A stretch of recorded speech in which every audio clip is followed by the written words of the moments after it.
শেখ হাসিনার সাজা বৃদ্ধির আবেদনের সারসংক্ষেপ প্রস্তুত করেছে রাষ্ট্রপক্ষ। আগামী 2-3 দিনের মধ্যে আপিল বিভাগে জমা দেওয়া হবে বলে জানিয়েছেন প্রসিকিউটর গাজী এমএজ তামিম। এদিকে সজীব ওয়াজেদ জয় ও সাবেক প্রতিমন্ত্রী জুনায়েদ আহমেদ পলকের বিরুদ্ধে জুলাই-আগস্টে গণঅভ্যুত্থানের সময় ইন্টারনেট বন্ধ করে হত্যাসহ মানবতাবিরোধী অপরাধের মামলায় অভিযোগ গঠন বিষয়ে শুনানি শেষ হয়েছে। আসামি পক্ষকে আইনি পরামর্শ নিতে কারাগারে যোগাযোগের অনুমতি দিয়েছে ট্রাইব্যুনাল 1। পত্রিকায় বিজ্ঞপ্তি দেওয়ার পরও এই মামলায় হাজির না হওয়ায় পলাতক বিবেচনায় জয়ের পক্ষে গত 17 ডিসেম্বর রাষ্ট্রনিযুক্ত আইনজীবী নিয়োগের আদেশ দেয় ট্রাইব্যুনাল। এছাড়া পলাতক জয়ের পক্ষে লড়বেন সরকার নিযুক্ত আইনজীবী মঞ্জুর আলম। এদিকে ট্রাইব্যুনাল 2-এ আশুলিয়ায় 6 মরদেহ পোড়ানোর মামলায় আসামি পক্ষের সাফাই সাক্ষ্য গ্রহণ শুরু হয়েছে।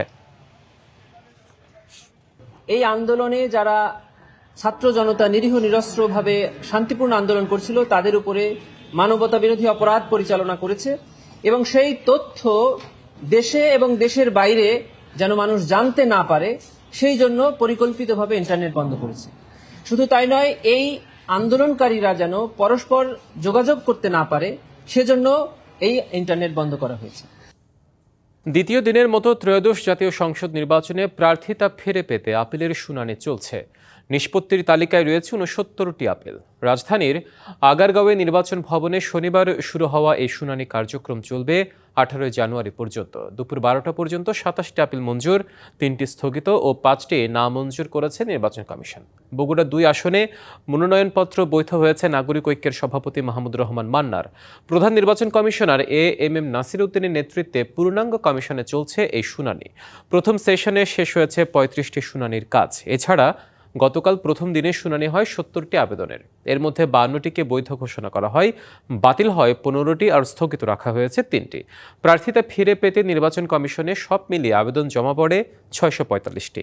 এদিকে মনোনয়নপত্র ফিরে পেয়ে বিভিন্ন দলের নেতা ও স্বতন্ত্র প্রার্থীরা স্থানীয় রিটার্নিং কর্মকর্তাদের সিদ্ধান্তে ক্ষোভ জানান। চাঁদপুর 2 নির্বাচনী আসন 261। আমাদের সিম্পলি একটা ভুল হয়েছিল সিগনেচারের, আলহামদুলিল্লাহ আপিল অ্যাকসেপ্টেড হয়েছে। আজকের শুনানিতে আমাদের নির্বাচন কমিশনার শুনানির পরে আমাদেরটি বৈধ ঘোষণা করেছে। 244 জন জমা দিয়েছিলেন, এর মধ্যে অনেকের বাতিল হয়েছে। আমরা 200-র মতো মোটামুটি বৈধ মনোনয়ন পেয়েছি। আজকে এবং কালকে মিলে এখন পর্যন্ত 13 জন আবার সংযুক্ত হয়েছে। আমার বিশ্বাস শেষ পর্যন্ত আরো 20-25 জন সংযুক্ত হবে। আমরা 220 থেকে 240টি আসনে ভোট করতে পারবো। বাংলাদেশে আগামী জাতীয় নির্বাচন সুষ্ঠু ও অবাধ হবে এমন আশা ইউরোপীয় ইউনিয়নের নির্বাচন পর্যবেক্ষণ মিশনের। তারা মনে করে আগামী নির্বাচনে এখনও বড় চ্যালেঞ্জ পারস্পরিক আস্থা ও বিশ্বাস প্রতিষ্ঠা। আজ রাজধানীর একটি হোটেলে ব্রিফিংয়ে এই আশা জানান মিশন প্রধান ইভার্স ইয়াবস। বাংলাদেশের নির্বাচন অবাধ ও সুষ্ঠু হবে বলে আশা করছি। নির্বাচনে আমরা সব নাগরিক, যেমন সংখ্যালঘু, নারী, ক্ষুদ্র জাতিসত্তার মানুষ ভোট দিতে পারবে বলে আশা করছি। 2008 সালের নির্বাচনে শেখ হাসিনা সম্পদের যেসব তথ্য হলফনামায় দিয়েছিলেন তাতে মিথ্যা তথ্য ছিল বলে মন্তব্য করেছেন দুদক চেয়ারম্যান আব্দুল মোমেন।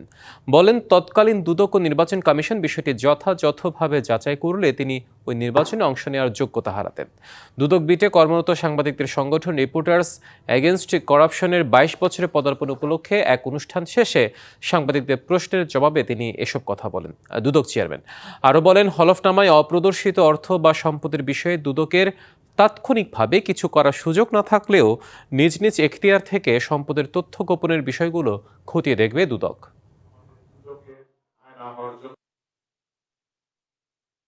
2008 সালের নির্বাচনে তৎকালীন প্রধানমন্ত্রী শেখ হাসিনা তিনি সম্পদের যে হলফনামায় যে বিবরণী দিয়েছিলেন এবং বাস্তবে আমরা যে সম্পত্তি পেয়েছি তার মধ্যে ছিল বিস্তর ব্যবধান। সে সময় যদি দুর্নীতি দমন কমিশন এবং নির্বাচন কমিশন সঠিকভাবে কাজ করত তাহলে সেই সময়ই তার এই প্রার্থিতা বাতিল হওয়ার কথা ছিল। আমরা যদি দুর্নীতিবিহীন ব্যক্তিকে নির্বাচিত করে নিয়ে আসতে পারি, যদি তাদের শাসন সুপ্রতিষ্ঠিত হয়, আমাদের বিশ্বাস আগামী দিনগুলিতে বাংলাদেশ ভালো এগিয়ে যাবে। গণভোটে জয়ী হলে ইউনূস সরকার আরও 5 বছর টিকে থাকবে, বিষয়টি তা নয়। প্রধানমন্ত্রী হাতে যেন সর্বময় ক্ষমতা না থাকে সেটাই চাই অন্তর্বর্তী সরকার। বরিশালে ইমাম সম্মেলনে এসব কথা বলেন প্রধান উপদেষ্টার বিশেষ সহকারী ডাক্তার আলী রিয়াজ। তার মতে রাজনৈতিক দলগুলো এটাই চাই, দুপুরে নগরীর বেলস পার্কে ত্রয়োদশ জাতীয় সংসদ নির্বাচন উপলক্ষে গণভোটের প্রচার ও ভোটার উদ্বুদ্ধকরণের উদ্দেশ্যে আয়োজিত সম্মেলনে তিনি এসব কথা বলেন। গণভোটে হাঁ দেওয়ার পক্ষে সবাইকে আহ্বান জানান আলী রিয়াজ। বলেন, রাষ্ট্রপতির ক্ষমা প্রদর্শনের নামে এদেশে তামাশা করা হয়েছে। খুন করে মরদেহ কেটে ভাসিয়ে দিয়েছে যে ব্যক্তি, তাকেও ক্ষমা করা হয়েছে। জাতীয় সংসদের নির্বাচনে তো মার্কা থাকবে, গণভোটের মার্কা কি? আমার কাছে এটার উত্তর হচ্ছে, গণভোটের মার্কা হচ্ছে টিক চিহ্ন।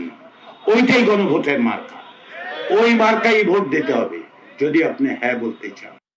সরকার ব্যবসা বাণিজ্য আরও সহজ, উদারীকরণ এবং গতিশীল করতে নতুন আমদানি নীতি আদেশ জারি করা প্রক্রিয়া চূড়ান্ত করা হচ্ছে বলে জানিয়েছেন বাণিজ্য উপদেষ্টা শেখ বশির উদ্দিন। দুপুরে সচিবালয়ে এই সংক্রান্ত এক বৈঠক শেষে তিনি সাংবাদিকদের বলেন, এই নীতি প্রণয়ন করতে আগামী উপদেষ্টা পরিষদের বৈঠকেই উপস্থাপন করা হবে। সাংবাদিকদের প্রশ্নের জবাবে উপদেষ্টা বলেন, আইপিএল বা বিশ্বকাপ খেলা নিয়ে টানাপোড়েনে বাংলাদেশ এবং ভারতের মধ্যে বাণিজ্যিক সম্পর্কের কোনো প্রভাব পড়বে না। বর্তমানে রপ্তানি বাণিজ্য কিছুটা কমেছে এবং উদার বাণিজ্যে কিছুটা সংকট রয়েছে স্বীকার করে উপদেষ্টা বলেন, যুক্তরাষ্ট্রের সাথে বাণিজ্যিক চুক্তি শেষ পর্যায়ে রয়েছে।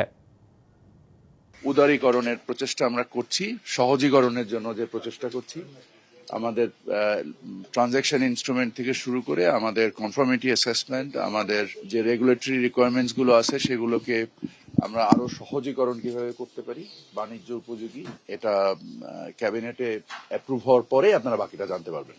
ইরানে 2 সপ্তাহ ধরে চলা বিক্ষোভ দমনে আরও কঠোর অবস্থান নিয়েছে দেশটির সরকার।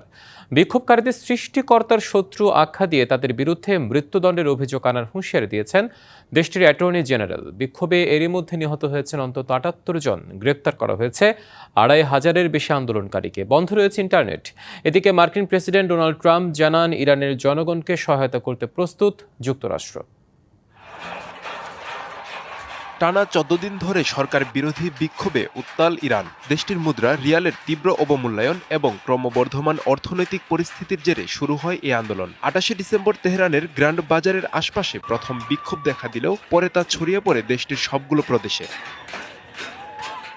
বিক্ষোভ দমাতে তৎপরতা চালিয়ে যাচ্ছে ইরানের ক্ষমতাসীন সরকার। রাজধানী সহ দেশের প্রায় সবগুলো শহরে মোতায়েন করা হয়েছে সামরিক বাহিনীর সদস্যদের। শনিবার রাতেও সেনাবাহিনী ও আইআরজিসি সদস্যদের সঙ্গে সংঘাতে বেশ কয়েকজন বিক্ষোভকারী নিহত হয়। এছাড়া দেশ জুড়ে বন্ধ করে দেয়া হয়েছে ইন্টারনেট।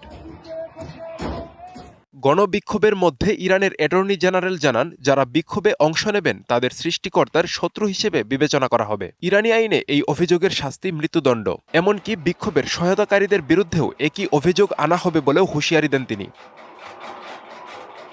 এদিকে মার্কিন প্রেসিডেন্ট ডোনাল্ড ট্রাম্প জানান, ইরানের জনগণ স্বাধীনতার দিকে তাকিয়ে আছে। পরিস্থিতি মোকাবেলায় প্রয়োজনে যুক্তরাষ্ট্র সহায়তা দিতেও প্রস্তুত বলেও জানান তিনি। এদিকে বেসামরিক নাগরিকদের অধিকার ও শান্তিপূর্ণ আন্দোলনের প্রতি সম্মান দেখানোর আহ্বান জানিয়ে হামলা ও নির্বিচারে আটকের বিষয়ে উদ্বেগ প্রকাশ করেছে জাতিসংঘ, ইউরোপীয় ইউনিয়ন সহ অস্ট্রেলিয়া, কানাডা ও ফ্রান্স। আব্দুল্লাল মারুফ, ডিবিসি নিউজ ডেস্ক। ডিবিসি সংবাদে এই ছিল এখনকার মতো। ডিবিসি নিউজের সংবাদগুলো পড়তে ভিজিট করুন dbcnews.tv আর ভিজিট করুন ডিবিসি নিউজের ফেসবুক পেজ এবং ইউটিউব চ্যানেল। সঙ্গে থাকুন।